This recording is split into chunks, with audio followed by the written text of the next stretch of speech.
Là où l'amour de Dieu remplit les cœurs, là il y a une harmonie. Là sont les douleurs du péché, car l'amour de Jésus les a guéris. Oh, bienheureux, tout entier, perdu en lui.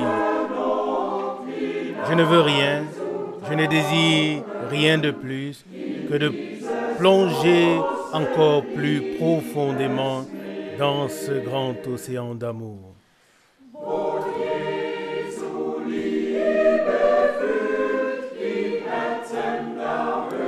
Là où l'amour de Jésus remplit les cœurs, là cesse l'amour propre. Car là où l'égoïsme règne encore, l'élan ou le cours de l'amour s'arrête. Mais si on se donne entièrement à lui, alors l'amour coule en nous avec douceur et nous rend toujours plus clairs, plus purs, jusqu'à ce que l'image de l'agneau rayonne en nous.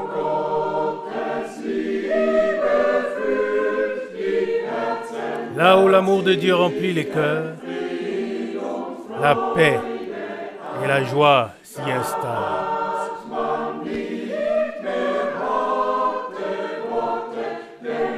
Alors, on n'a plus de mots durs, car l'amour de Jésus nous rend petits. Il veut se transfigurer, se manifester entièrement en nous, jusqu'à ce que notre image lui soit complètement semblable. Ô but glorieux, la couronne nous attend si nous atteignons grâce à l'amour de Dieu. Si nous atteignons le but grâce à l'amour de Dieu. Ô bienheureux, éternel amour de Dieu qui se révèle en Jésus et qui, ô miracle de toute grâce, s'est aussi répandu sur moi. Ô Jésus, fais brûler encore plus fort le feu de l'ardeur de ton amour, afin que chacun puisse reconnaître que c'est ton esprit qui repose sur nous. Amen. Liebe Brüder und Schwestern im Herrn, Bien-aimés frères et sœurs dans le Seigneur, wir begrüßen alle aufs Herzlichste nous saluons tous chaleureusement ceux qui maintenant sont connectés pour écouter et voir la parole de ce jour.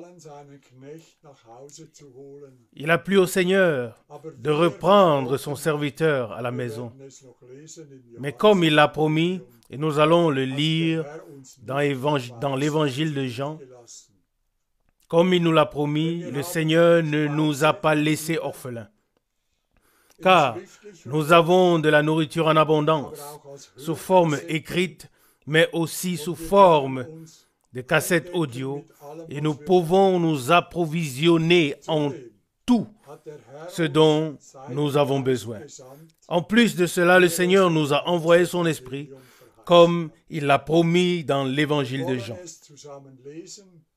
Lisons-le ensemble de Jean, évangile de Jean, chapitre 14, verset 15 jusqu'au verset 26.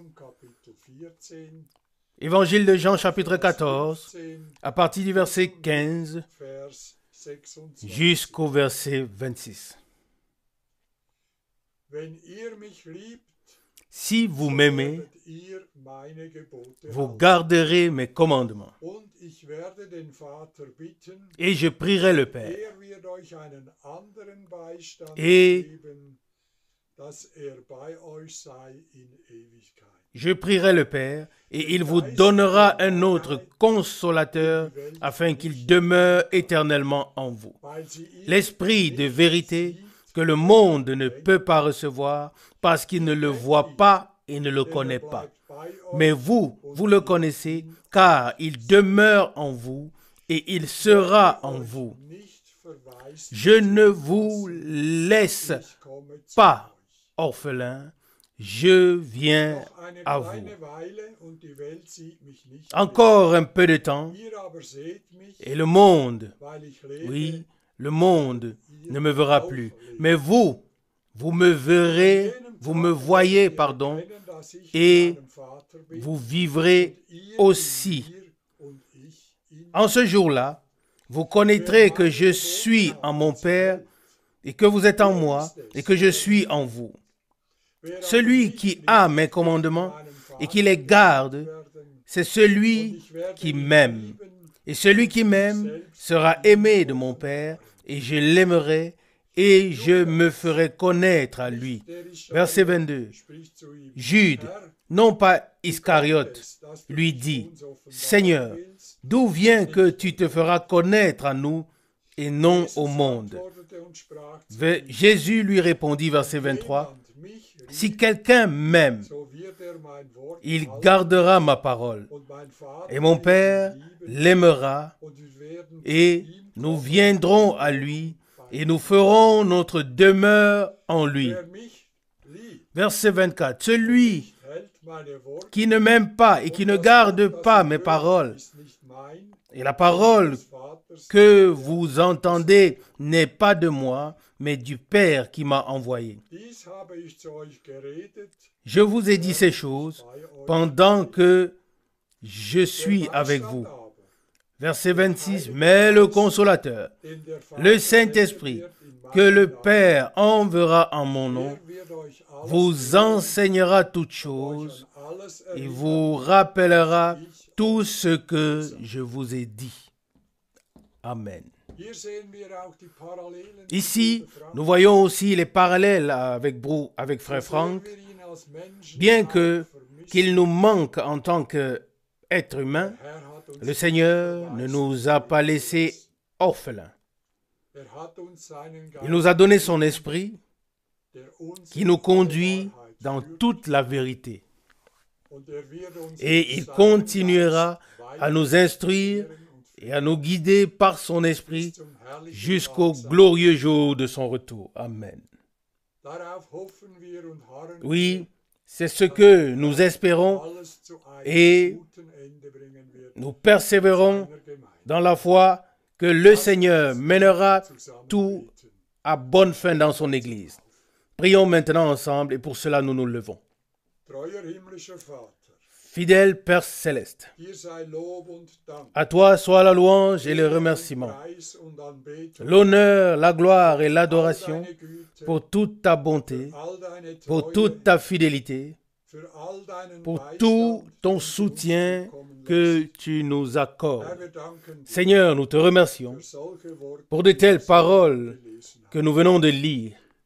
Wir sind nicht Nous allein ne sommes gelassen, pas laissés seuls, sondern du mais hast uns tu deinen nous as envoyé ton esprit welcher uns in alle Wahrheit qui nous conduit dans toute la vérité. segne uns Bénis-nous am heutigen Tag, en ce jour.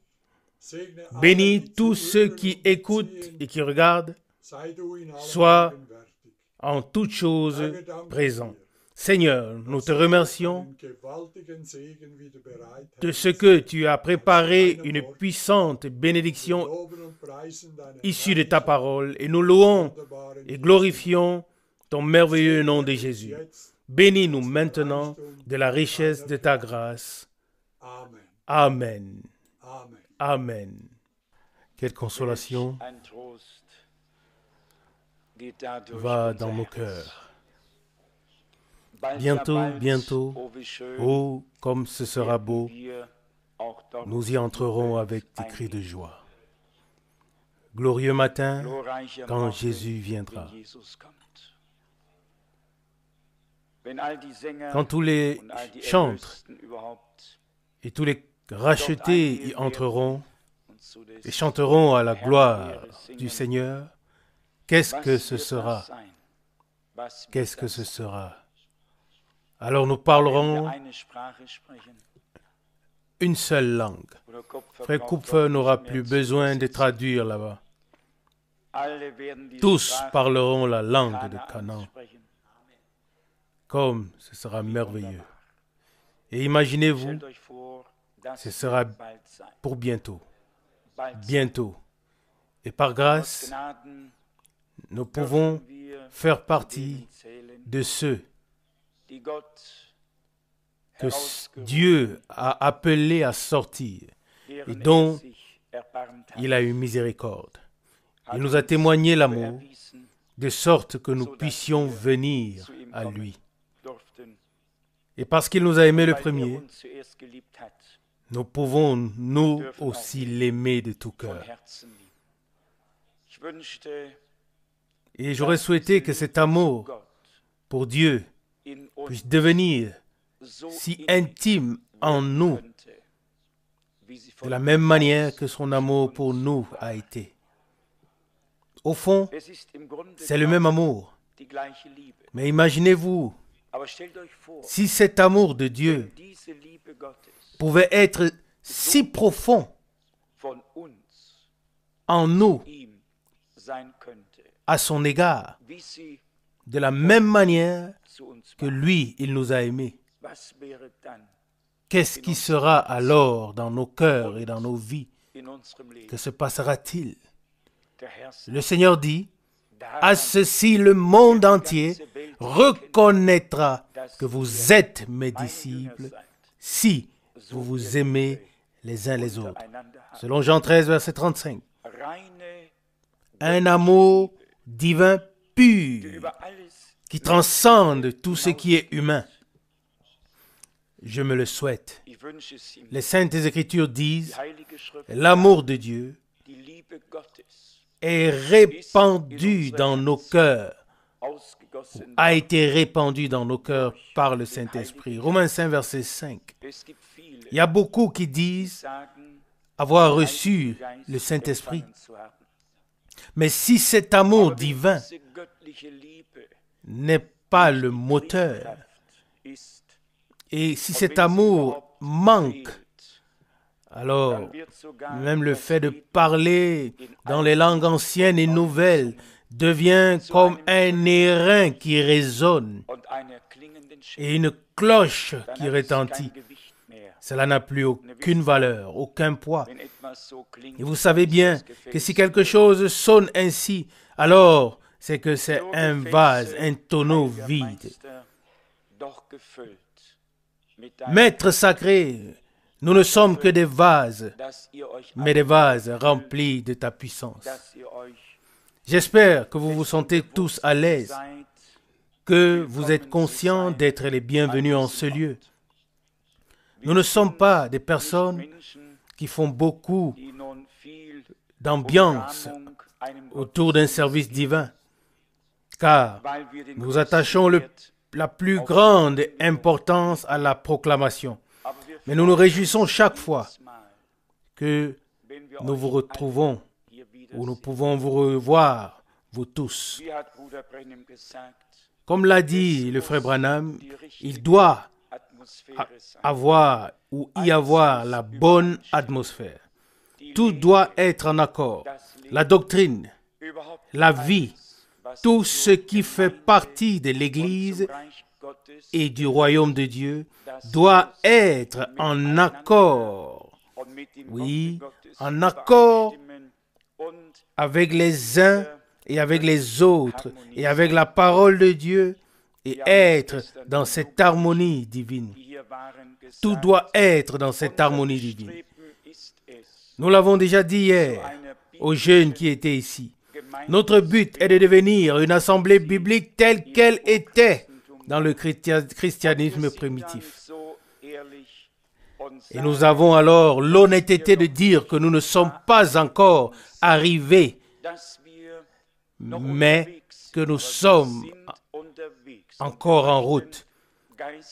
Mais nous sommes en chemin. Nous ne voulons pas nous arrêter spirituellement, mais nous voulons aller de l'avant avec l'aide de Dieu jusqu'à ce que nous ayons vu la dernière promesse s'accomplir.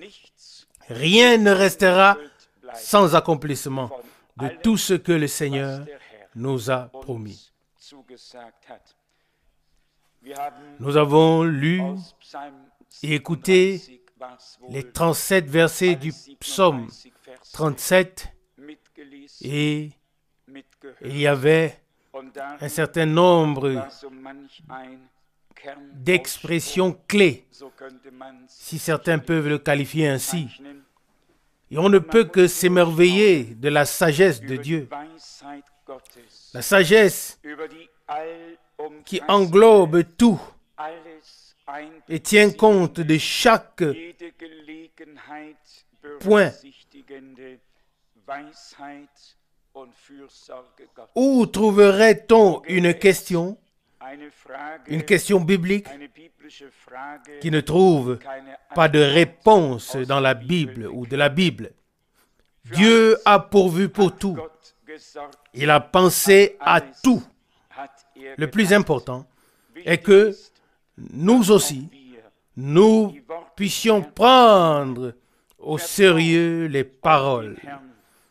Psaume 37, verset 5, ou bien Psaume 35, verset 3, 37, verset 3, « Mets ta confiance dans le Seigneur et fais le bien. » Quelle parole! Oh, la condition et la promesse sont toujours liées ensemble.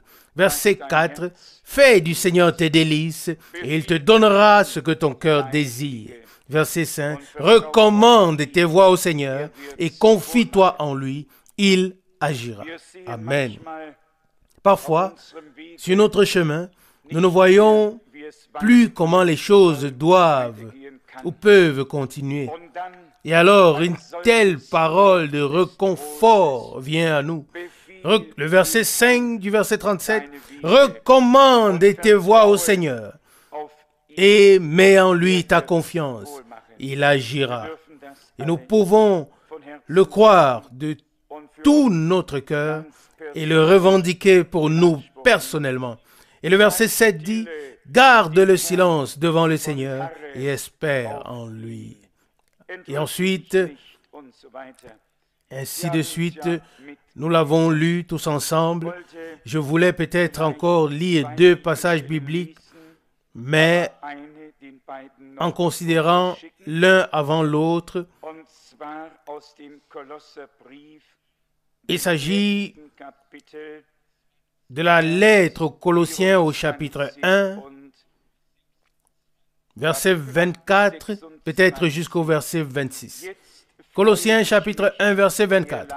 « Je me réjouis maintenant des souffrances que je dois endurer pour vous, et je complète en ma chair ce qui manque encore aux tribulations de Christ pour son corps, c'est-à-dire l'Église, dont je suis devenu le serviteur par la charge qui m'a été confiée par Dieu à votre égard, afin que j'annonce parfaitement la parole de Dieu.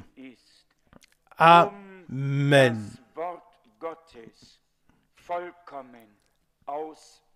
Arrêtons-nous un peu ici. Paul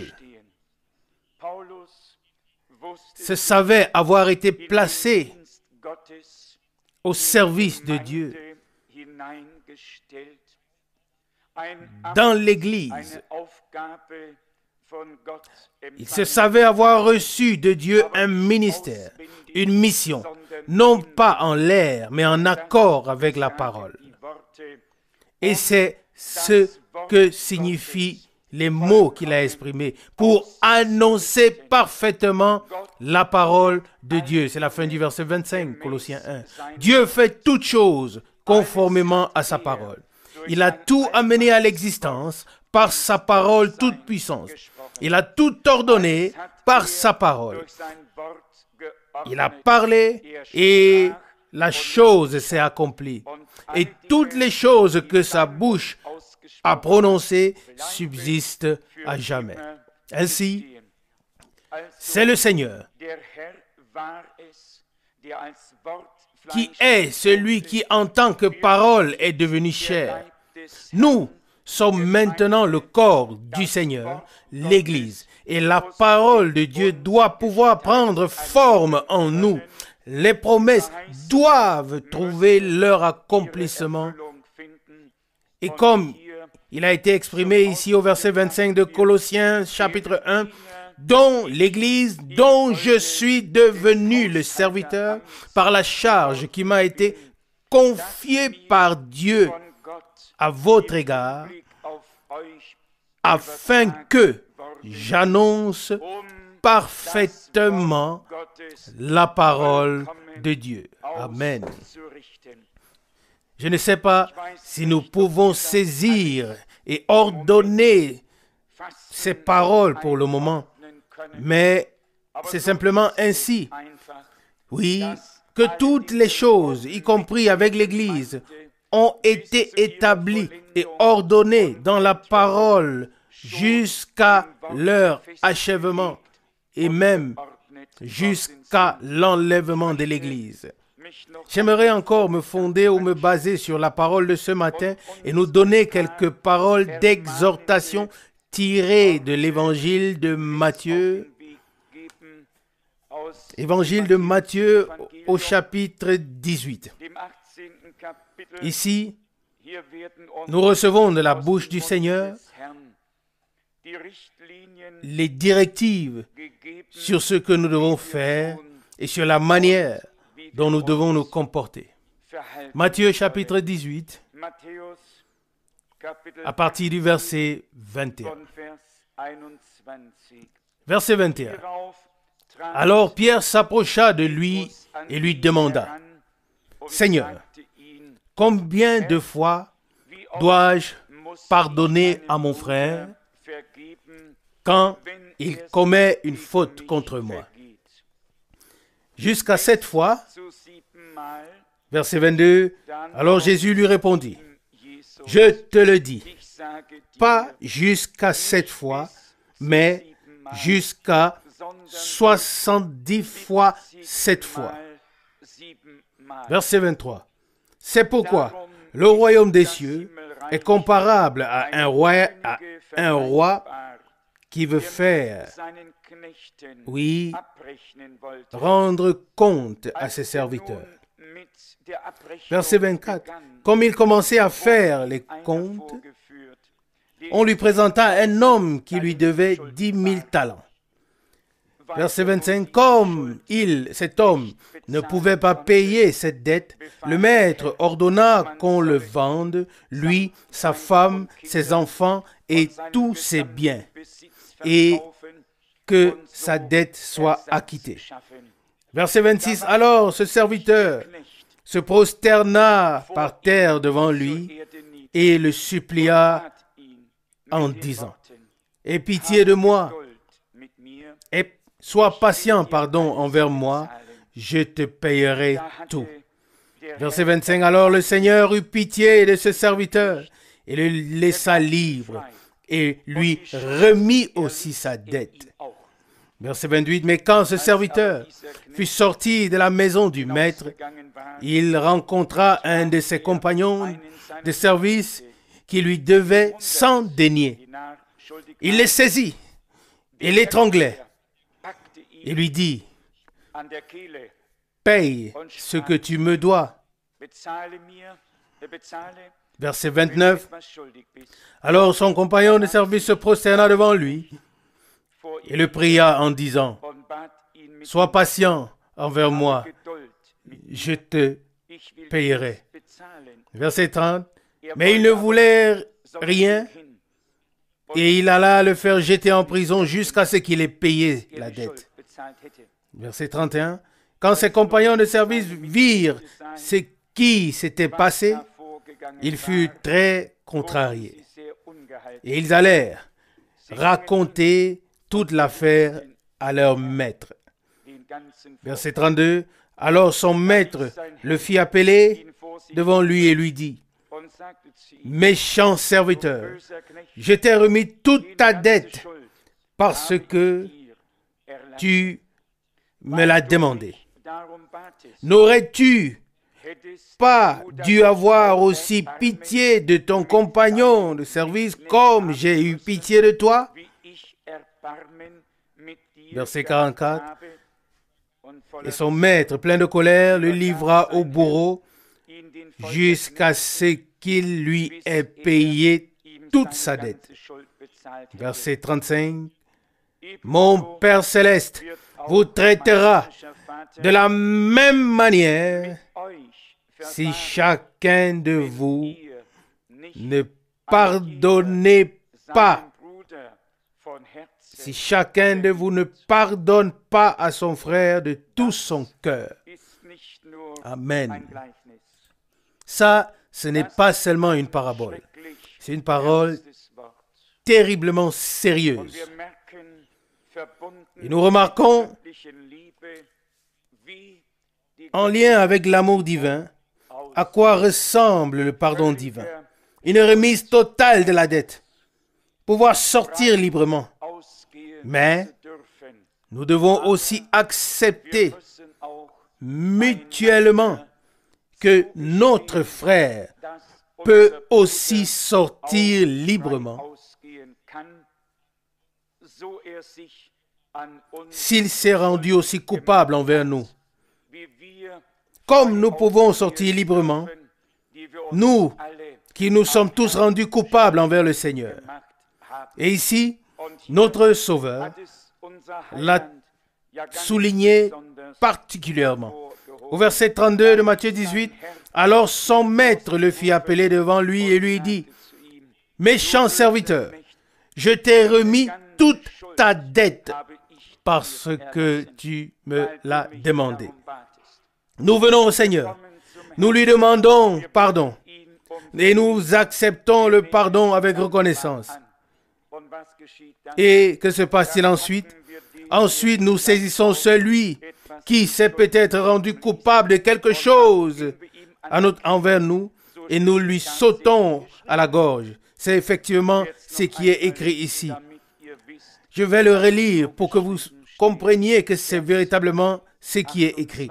Le verset 28 de Matthieu 18. « Mais quand ce serviteur fut sorti de la maison, il rencontra un de ses compagnons de service qui lui devait 100 deniers.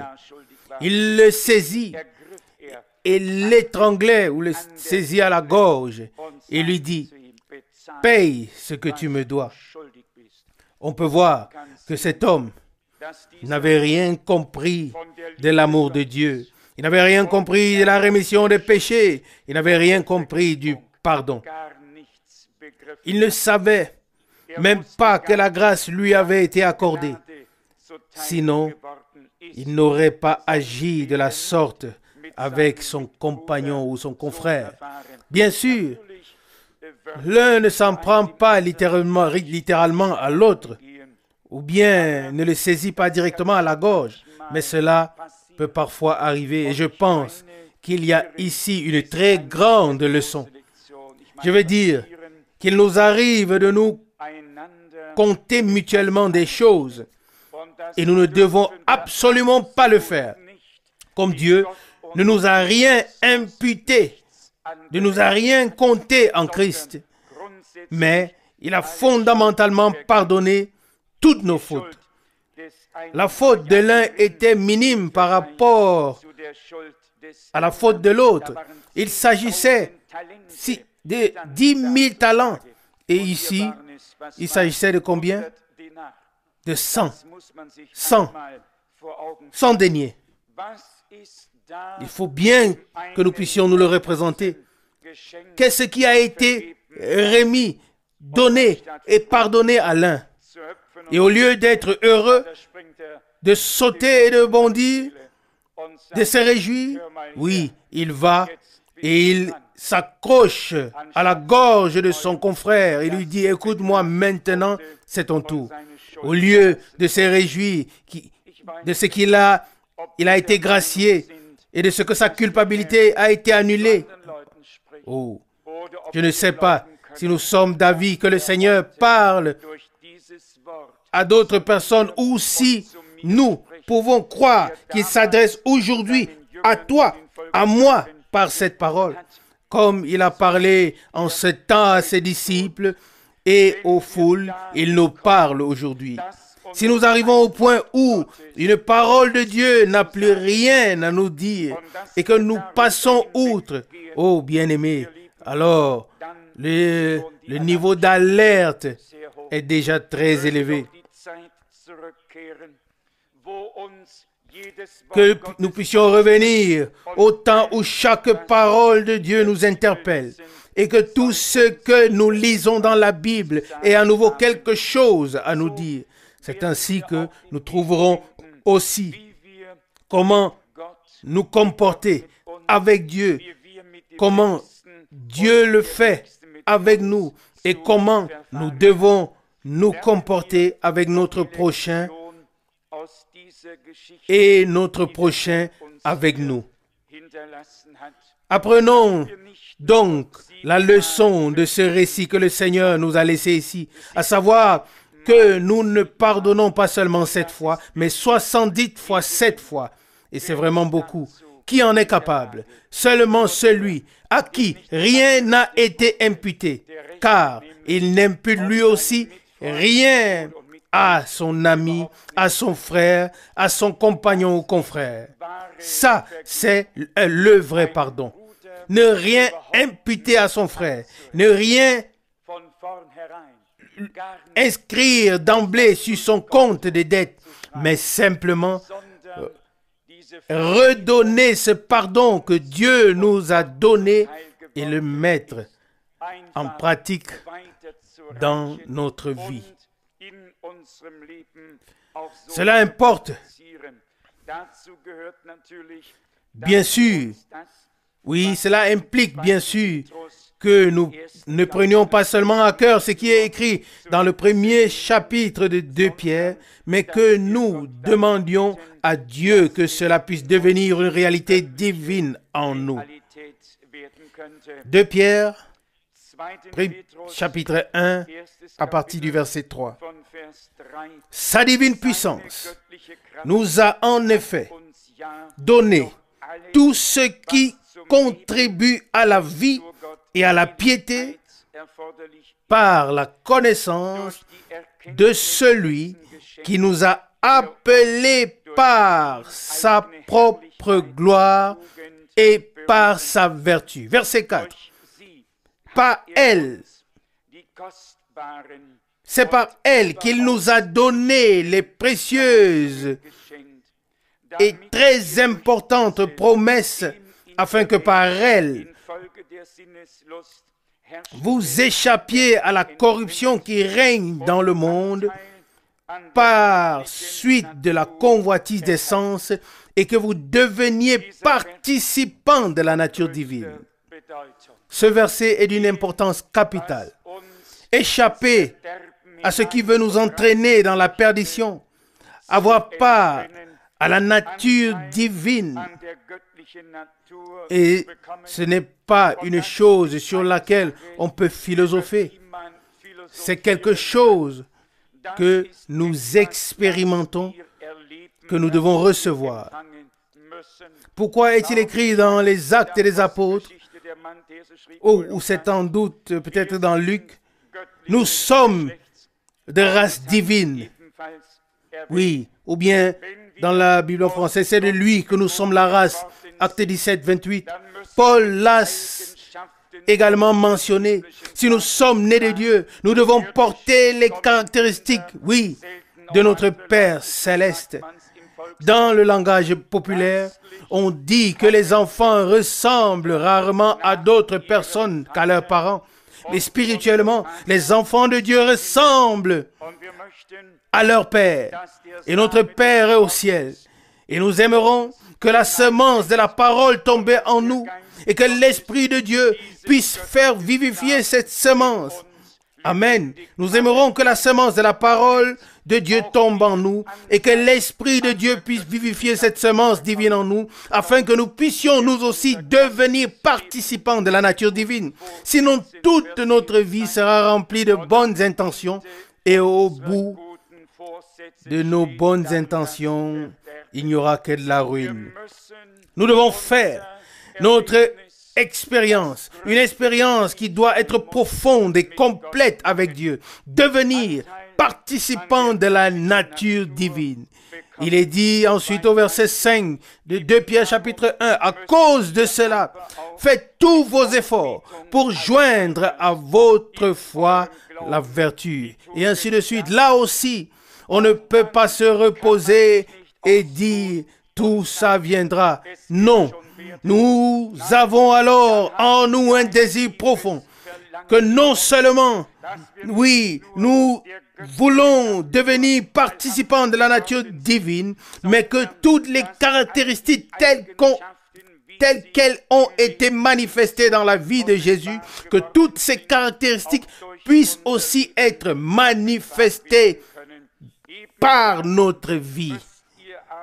Il reprend le verset 5 de Pierre chapitre 1. À cause de cela, faites tous vos efforts pour joindre à votre foi la vertu. Et à la vertu, la connaissance. Et à la connaissance, la maîtrise de soi. À la maîtrise de soi, la persévérance. À la persévérance, la piété. À la piété, l'amour fraternel. Et à l'amour fraternel, l'amour général. Ça, c'est le registre qui nous est présenté ici. Les caractéristiques qui font partie de la vie spirituelle et de la vie divine de chaque croyant et qui doivent être présentes. En premier lieu, il y a la foi. Car sans la foi, on ne peut faire aucun pas en avant. Mais la foi ne doit pas rester sur place. Nous devons savoir qu'il y a une croissance spirituelle par la grâce de Dieu et que personne ne peut et ne doit s'arrêter à une expérience, mais que nous devons aller de l'avant.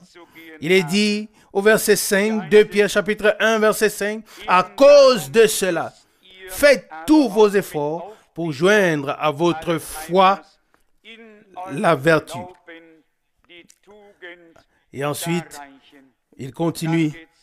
Oui, qu'est-ce que la vertu? Au fond, ce sont toutes des caractéristiques et des vertus divines.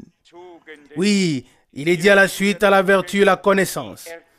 À quoi sert une connaissance qui n'est pas enveloppée dans la vertu divine? Alors elle enfle. Et à la fin, si on appuie un peu dessus, le ballon s'éclate. Non, non, tout doit être divinement juste. Oui, et ensuite il est dit au verset 5, à la fois la vertu, et la vertu la connaissance, et à la connaissance la maîtrise de soi. Ça aussi, c'est un chapitre particulier. La maîtrise de soi n'est pas non plus l'affaire de tous, mais avec la grâce de Dieu et son aide, c'est aussi possible. Nous n'avons pas besoin de la porter nous-mêmes. C'est Dieu qui nous le donne. Imaginez-vous que nous puissions déjà apporter toutes ces choses devant Dieu. Que doit-il encore nous donner? Je n'ai rien à apporter. Tout vient de toi, Seigneur. Alléluia. Nous venons avec ce dont il n'a pas besoin. Et il nous l'enlève, il le retire. Il enlève tout cela et le jette derrière lui dans la mer de l'oubli. Et il nous donne alors tout ce qui peut subsister devant lui. Oui, la suite du verset 5, à la vertu, la connaissance. Verset 6, à la connaissance, la maîtrise de soi. À la maîtrise de soi, la persévérance. À la persévérance, la piété. À la piété, l'amour fraternel, et à l'amour fraternel, l'amour général. Voyez-vous, l'un est enveloppé et lié avec l'autre, et tout cela va simplement ensemble. Alors, ce n'est plus un effort de notre part, mais l'amour, c'est l'amour qui s'exprime. Et l'amour de Dieu manifestera tout ce qui est nécessaire en chacun d'entre nous. Amen. Le verset 7, à la piété, l'amour fraternel, et à l'amour fraternel, l'amour général. Mais maintenant, dans le verset suivant, vient l'exhortation. Verset 8, 2 Pierre chapitre 1. Car si ces caractéristiques, si toutes ces choses sont présentes en vous et sont en abondance, elles ne vous laisseront pas oisives et sans fruit en ce qui concerne la connaissance de notre Seigneur Jésus-Christ. Amen. Verset 9. Au contraire, celui qui en est dépourvu est aveugle. Il ne voit pas loin et a oublié la purification de ses anciens péchés. Verset 10. C'est pourquoi, chers frères, appliquez-vous d'autant plus à affermir votre vocation et votre élection, car si vous le faites, vous ne broncherez certainement jamais. Car, verset 11, c'est ainsi que l'entrée dans le royaume éternel de notre Seigneur et Sauveur Jésus-Christ vous sera pleinement accordée. Amen. Nous avons vu le contexte. Je n'ai vraiment qu'un seul souhait et une seule demande, que le Seigneur puisse nous le mettre tous si profondément à cœur et en faire une demande, une requête de prière directe, que nous puissions venir à lui et dire, Seigneur, nous aimerons être comme tu l'as exprimé ici, mais nous ne le sommes pas encore et nous ne pouvons jamais l'être, nous ne pourrions jamais l'être de nous-mêmes ou l'atteindre, atteindre ses vertus. Seigneur, fais quelque chose en moi à la louange de ta glorieuse grâce. Puisse ta parole, ton esprit, ton sang être si puissamment efficace en moi, en nous, en sorte que quelque chose de nouveau, quelque chose de divin puisse effectivement être manifesté. Pas seulement la connaissance sur les choses qui nous sont déjà connues, mais l'un et l'autre, oui, sont nécessaires. C'est comme une chaîne globale et chaque chaîne est aussi forte que le maillon le plus faible de la chaîne. Amen. Oui, le bien d'une assemblée, le bien de chaque individu, que chaque maillon de cette chaîne divine soit suffisamment fort pour résister à toute épreuve. Vous savez comment cela se passe parfois dans la vie terrestre et aussi dans la vie spirituelle. Les épreuves viennent, et nous l'avons assez souvent dit. Celui qui n'a pas encore été saisi par les épreuves, il le sera. Il y a des gens pour qui on aurait l'impression que le soleil brille du matin au soir, et peut-être encore du soir au matin selon la partie du monde où on se trouve. Mais c'est trompeur. Un jour, l'épreuve s'abat sur chacun de nous. Un jour, chacun sera purifié, frappé. La vie d'un homme ne se déroule pas aussi simplement comme si c'était sur un lit de roses, mais à côté des belles roses, il y a toujours quelques épines et il faut bien faire attention.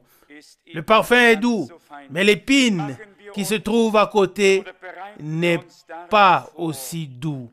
Préparons-nous à cela. Celui qui n'a pas encore eu à passer par les épreuves les aura, l'un d'une manière et l'autre d'une autre manière. Celui qui n'a pas encore été humilié le sera.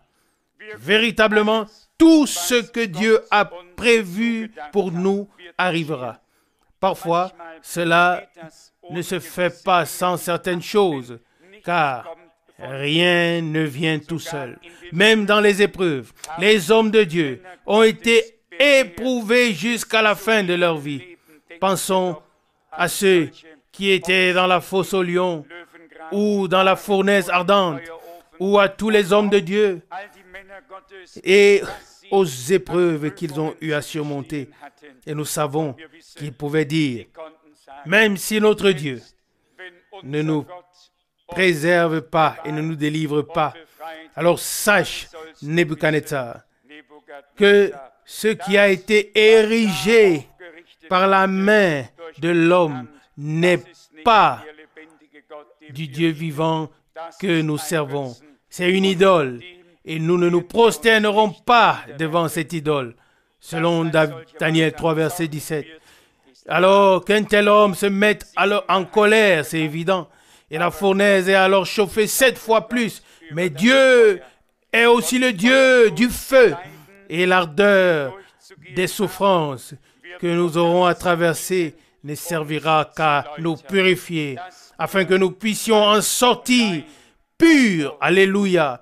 Vous savez bien que lorsque l'or est purifié, alors tous les scories sont éliminés. Et il ne reste que ce qui a une valeur réelle, ce qui est utilisable. Amen.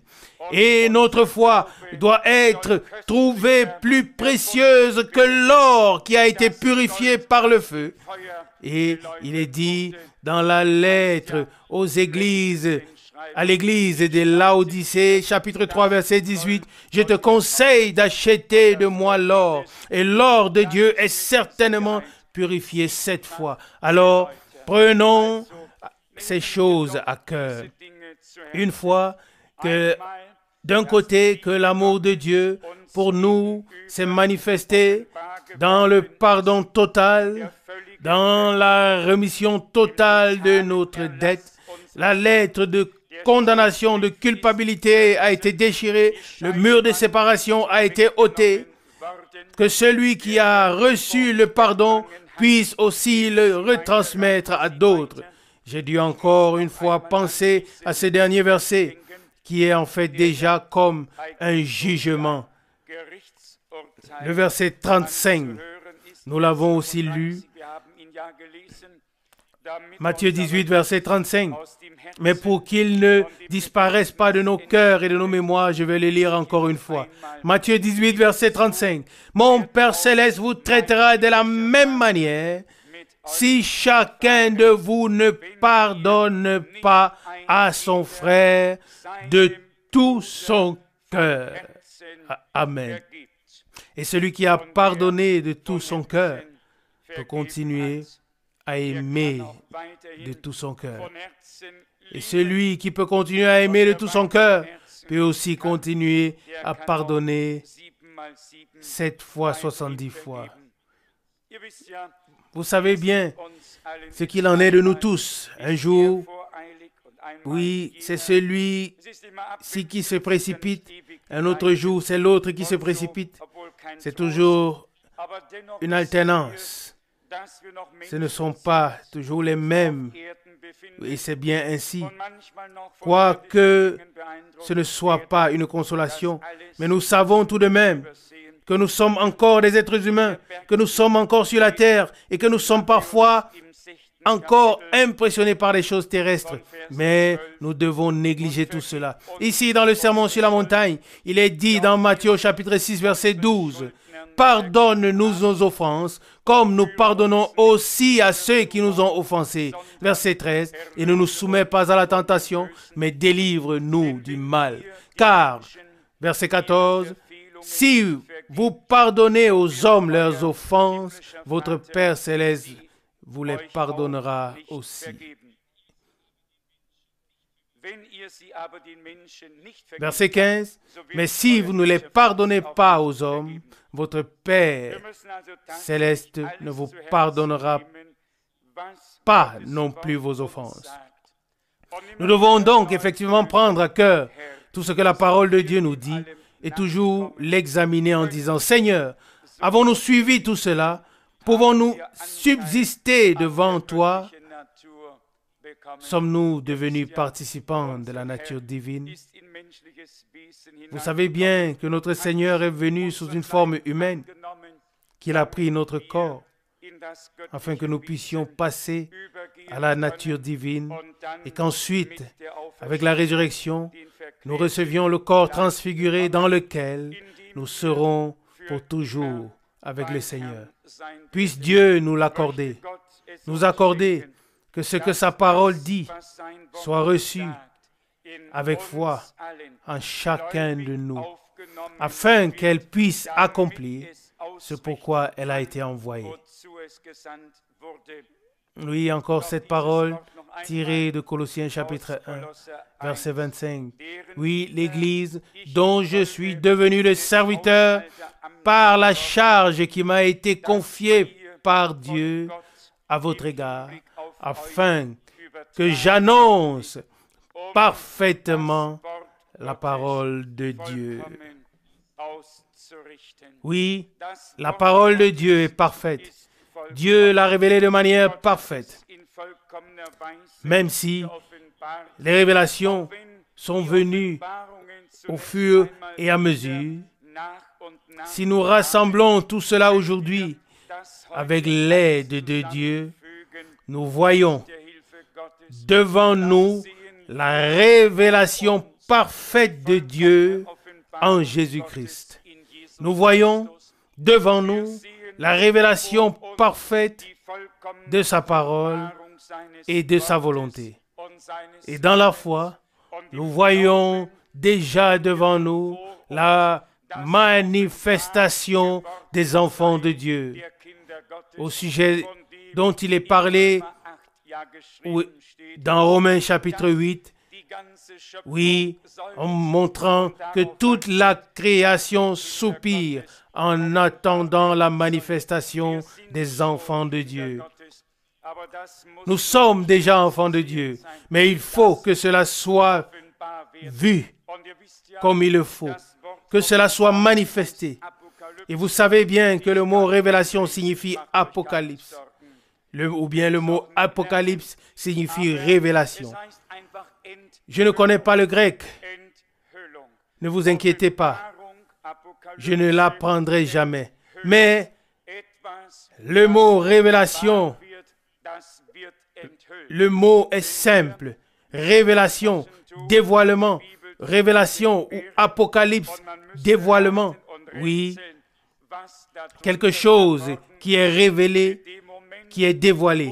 Si la Bible était recouverte de ce mouchoir et qu'il fallait deviner ce qui se cache en dessous, au moment où la révélation vient, plus personne n'a besoin de deviner ni d'imaginer. Tout le monde saura alors ce qui a été révélé. Bien-aimés, si Paul écrivait déjà à l'époque, poussé par l'Esprit, que toute la création soupire attendant le jour où les enfants de Dieu seraient manifestés, les fils de Dieu, c'est-à-dire que cela soit donné dans le texte.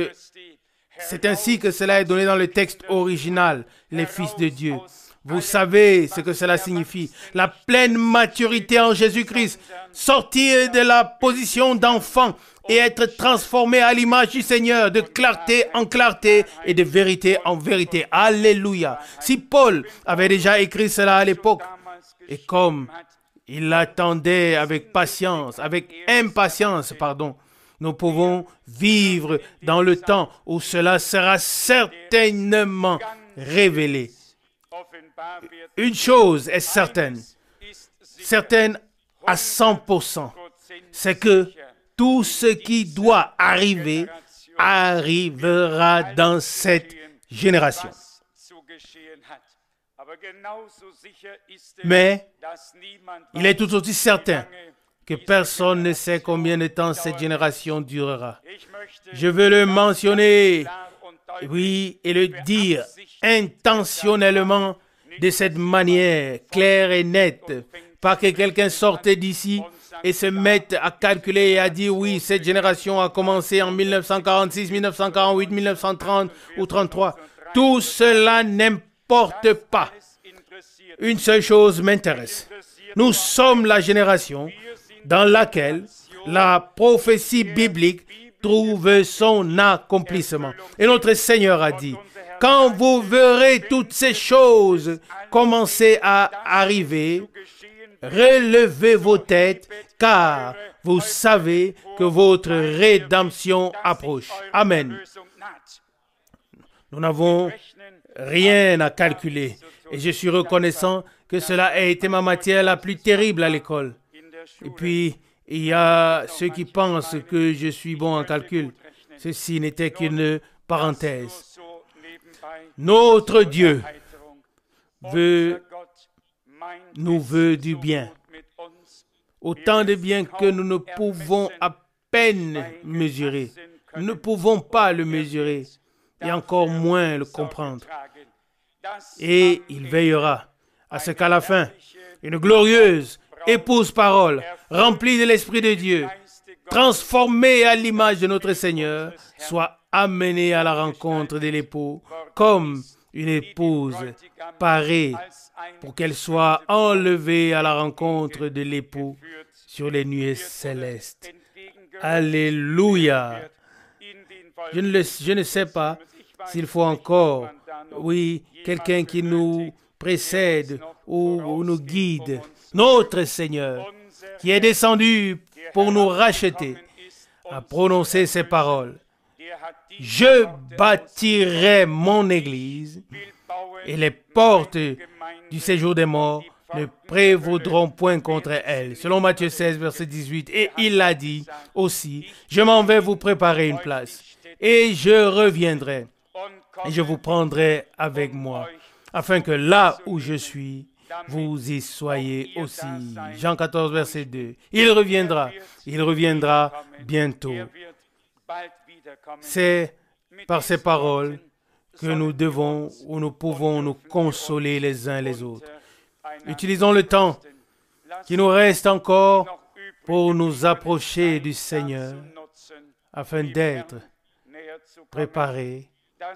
Et lorsque le Seigneur viendra, oui, nous ne serons vraiment plus retenus par quoi que ce soit sur cette terre, mais nous serons totalement détachés.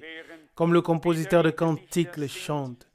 Arrache-moi de la terre, rends ma foi grande, donne-moi des sentiments justes, prends-moi tout entier, mon Jésus. Alléluia. Que Dieu puisse utiliser le dernier message qu'il a envoyé, non seulement pour nous appeler à sortir, mais aussi pour nous donner tout ce qui a été promis dans cette parole. Amen. Et puisse l'Esprit faire de cette parole une réalité vivante. Christ en nous, alors sera l'espérance de la gloire. Selon Colossiens 1, verset 27. Le plein salut, le plein pardon, uni avec Dieu, ayant reçu l'amour éternel, lui appartenant pour toujours. Alléluia. Laissez-moi conclure avec ceci. Que l'amour que Dieu avait pour nous, qu'il a poussé à nous racheter, que cet amour soit en nous tous, pour lui et aussi les uns pour les autres. Et si cet amour divin est en nous, alors vous savez ce qui est écrit dans 1 Corinthiens chapitre 13. C'est à cela que l'on peut s'éprouver, s'examiner si on a cet amour ou si on ne l'a pas. Oui, c'est en effet la pratique qui est énumérée et répertoriée là-bas dans 1 Corinthiens chapitre 13. Dieu veut nous le donner à tous par grâce. Que son nom soit hautement loué et glorifié.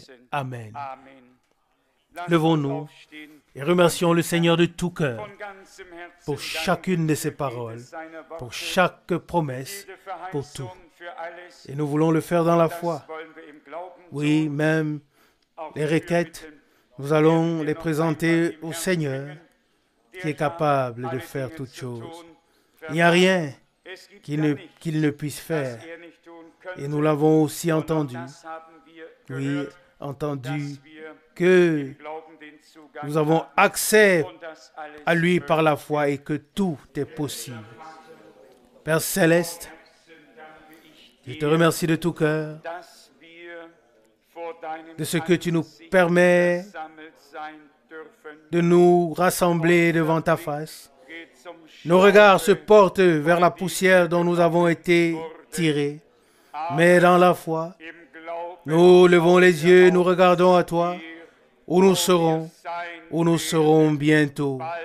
Seigneur, je vois mes manquements et nous voyons tous nos manquements. Seigneur, Maître fidèle, si nous pouvions nous aider nous-mêmes, nous n'aurions pas eu besoin de ton aide. Si nous aurions pu nous sauver, tu n'aurais pas eu besoin de venir. Fidèle Maître, nous sommes impuissants et faibles.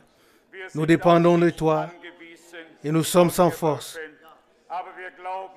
Ce que tu nous dis dans ta parole, nous le croyons.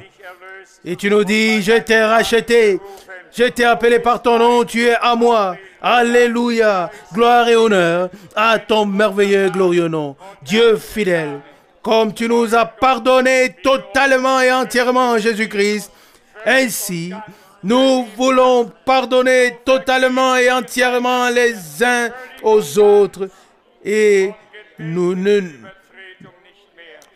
ne pas nous souvenir, des transgressions.